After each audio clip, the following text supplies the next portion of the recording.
Oh, yep. Let's go to see if this Mustangs can get to the state finals for the second year in a row. Let's see if that happens, and that game we'll keep you up to date on right here on the Sports Bash as well. Dave, the announced attendance was 65-14. Now, I was there, and I guess you were as well, but it was, obviously 6,500 people were not in there, but the Soul believed that it was a success. Would you say that was a success for Atlantic City and the Soul? No, I wouldn't.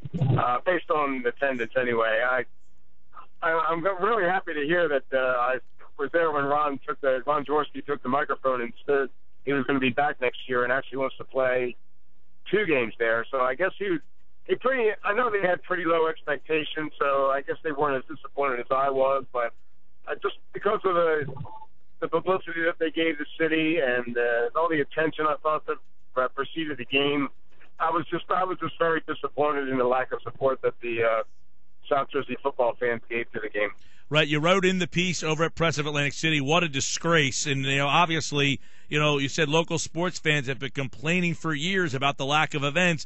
And you said maybe 3,000 people were there. And what is the trick? What is the key? Or is it just evident now that there is no answer? Yeah, I'm starting to wonder if Atlantic City just isn't a sports town anymore, which I wrote a couple months ago, too, where people complain and everybody's whining and crying about, there's no event, there's no big fight, there's no beach volleyball anymore, the Atlantic 10 left, Boardwalk Bullies left. Well, you had a chance to show people that you can support something last Saturday night, and you dropped the ball. Nobody showed up. And they were even giving tickets away the day of the game, and still people wouldn't come. And I understand the ShopRite Classic was the same weekend, and there were quite a few people there, but I don't think that's an excuse. So I think you could have went to the golf tournament and to to Boardwalk Hall on the same day, or pick one or the other. But I don't view that as an excuse for having such a dismal crowd. Columnist Dave Weinberg from the Press of Atlantic City. Actually, I did that. I went to both on Saturday. Started off at the golf, headed over to the football. Had a great day. You said all that was missing was the crowd. The season tickets did their part. It did seem like it was not a very local crowd in there. But at the same time, you mentioned 50,000 fans went to the LPGA. Why do you think that is a success and the games and events in Atlantic City are not? Is that an indication that if you put these events in Atlantic County as opposed to Atlantic City, that they can work?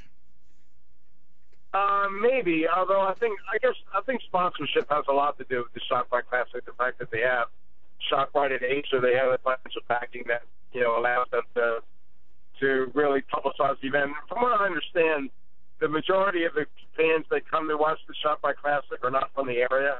A lot of them are from out of state or out of the county or whatever. So I'm not quite sure that it's fair to term it as a local event. But and the fact that I think we talked about this last week, where they seem to have kind of a foothold now. They've established a tradition of success there, and I think that's what draws people back. They know that the best golfers in the world are going to be there at a certain weekend every year, and they've been able to establish some sort of consistency. I'm hoping that the Soul can do the same thing. Even though it was such a lousy turnout on Saturday night, the fact that they're coming back next year, maybe the attendance will be a little bit better, and they can get a little more popular within the community. So hopefully they'll be able to establish some sort of consistency as well. One of the things is it's a good product, but obviously Arena Football League is not really covered on the mainstream. It's not something you see on SportsCenter. There's no Philadelphia Soul beat reporter following the team around, breaking news. Is it because Atlantic City views itself as a professional town, much like you go to college towns? Sometimes the pro teams in those college areas don't do as well because they view themselves more as college towns. Does Atlantic City just view itself as a professional sports town? I don't think they view themselves as any kind of town, to be honest with it. It is a professional league, and they have some of the best players. And granted, they're not NFL players, but they placed probably a couple dozen players in the NFL. So it is a very high quality brand of football. I mean, it's not, granted, it's not the NFL, it's not the CFL, but it's not the Card Sharks either. I mean, these are guys who played for Miami, played for USC, played for high-profile college programs, and they're just trying to make that next step. So I don't know what the answer is, man. I'm really befuddled by it, Mike. I don't know if they think they're a professional town, but beach volleyball is a professional sport. They have the best. They have Olympians there, and they weren't able to hold the tournament here this year. So to be honest with you, I don't know what they view themselves as. Other than like the high school state championships, which draw 12,000 people a night, and other than that, I don't know of an event that really like lures people around it, other than the occasional big time boxing event, which they haven't had one since November. So I don't know when the next one's going to be. But well, you're right you're right, Dave. Because I mean, the Sixers played here. Yes, it was a preseason game, but you're still watching the best players in the NBA. That didn't draw well. The Atlantic 10 tournament, that didn't draw very well. The Villanova played here. That did okay. You had the Legends Classic with Florida, Michigan State. I think, overall, I don't know what it is either. Great, unbelievably talented sports teams have played in probably one of the best venues to watch a game, and people just aren't going. Yeah, and I got some complaints from people today and late yesterday about how, the parking situation is terrible. They gouge you with that. The prices really weren't $15. They were really $24 if you factor in all the fees. Well, pardon me, but I think $24 is a pretty good deal to watch an event at Boardwalk Hall. I mean, try going to a concert for $24. No, that's impossible. And as I said, they were giving away tickets at the day of the game to youth groups and stuff. And I don't know what the answer is for the parking situation. That's always been a problem. It's been a problem for years with casinos gouging people on Saturday nights. I think part of it is, people want to go to the beach during the day, and they're going to shell out their $5 and just sit there all day and not even set foot in the casino. So I guess this is their way to try to combat that. But I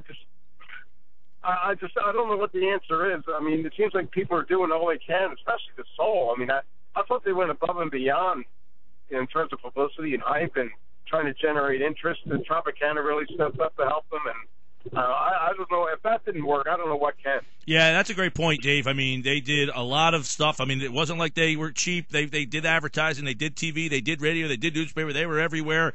I think you hit the head on the nail, and I talked about this last week here, Dave. The parking. I mean, where do you go where the ticket costs less than parking? That's just a hard thing to do. I mean, it is really hard to do with the parking. I agree with you to that extent where the parking is the biggest problem that building has.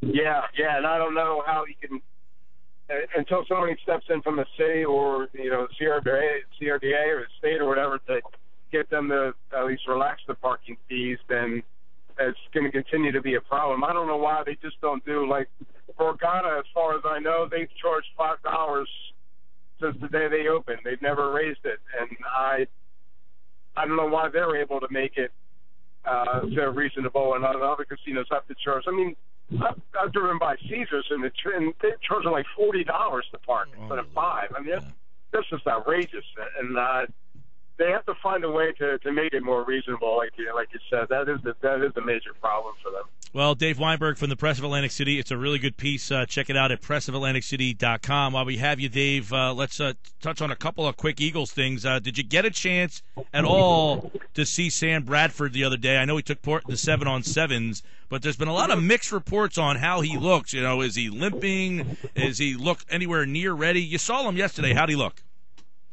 I thought he looked pretty good. It seemed like I know people have said they've seen a limp. I haven't seen that. Maybe they're looking a little closer than I am. They have their binoculars on or something. I don't know. But he seems okay to me. I mean, granted, it's really tough to tell anything, now. They're not really going at full speed. Like you said, it's like, and yesterday was his first 7-on-7 exposure. So, but he got rid of the ball well. He was able to throw the ball deep when he had to. Again, it's tough to tell anything when they're not wearing shoulder pads or nobody's really, hitting or anything. So, but I think he's right on track where they expected him to be. Coming back from 2 ACL surgeries, they are taking a conservative approach with him. I don't know if he's going to be able to even go into full team drills until maybe next week or the week after. But so far, so good from what I can tell.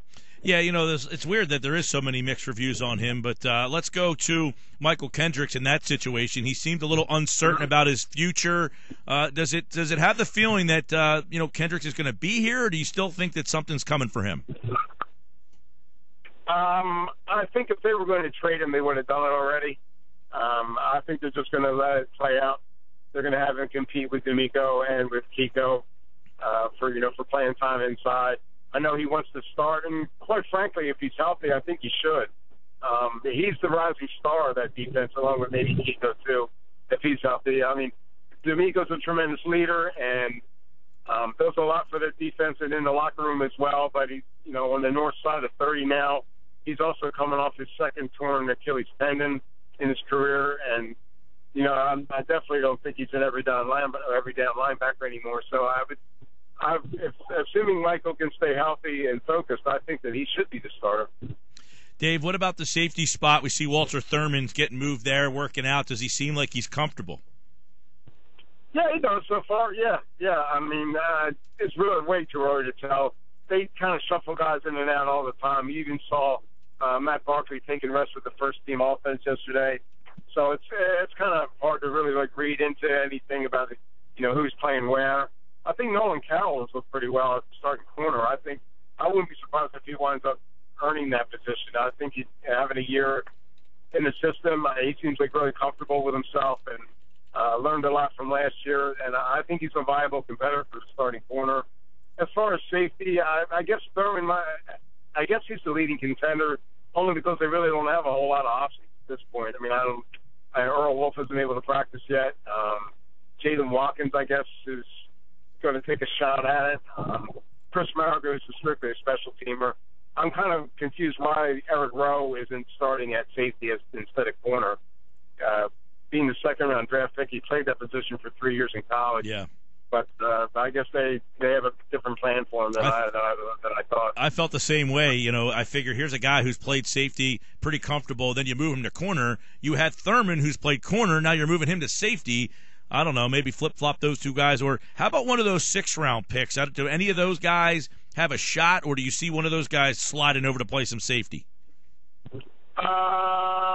Maybe Ja'Cory Shepherd possibly, but to be honest with you, I think both of those guys are more like returners, special teams guys, at least at the outset, until they can get their feet wet, so to speak. Either 6th, 7th round picks or whatever, so you can't really count on them to really step up and deliver right away. I mean, having Jason Kelsey as your starting center as a rookie, that's a pretty rare accomplishment. Usually you don't see that from late round draft picks. So I would kind of view those guys more in a backup role. I'm kind of surprised that Ed Reynolds hasn't gotten more attention.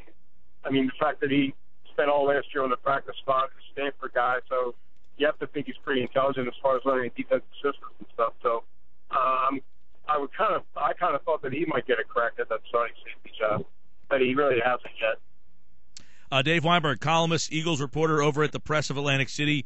And go check out that article on Atlantic City. I don't know what the answer is, Dave. I think we'll continue to check it out as the city and the area is evolving right before our very eyes. And obviously enjoy the game today. Be safe on the drive, man. Oh, thanks, Mike. I appreciate it.